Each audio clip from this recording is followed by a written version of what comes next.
ஒரு இரவு நேரம் ஒரு மலைப்பாதையில் ஒரு பேருந்து போய்க் கொண்டிருந்தது. அது அந்த மலையில் உள்ள ஊருக்கு கடைசி பேருந்து. இரவு வெகு நேரமானபடினால் பேருந்து கொஞ்சம் ஆட்கள் மட்டும் இருந்தார்கள். குறுகலான பாதையில் பேருந்து வளைந்து நெளிந்து சென்று கொண்டிருந்தது. கொஞ்சம் தவறினாலும் பயங்கரமான பள்ளத்தில் பேருந்து உருண்டு விழுந்துவிடும்.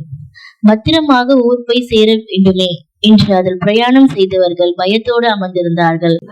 பின்னிருக்கையில் ஒரு ஒரு சிறு பெண் எந்த ஒரு பயமும் இல்லாமல் சந்தோஷமாக பாடல் பாடிக்கொண்டிருந்தாள்.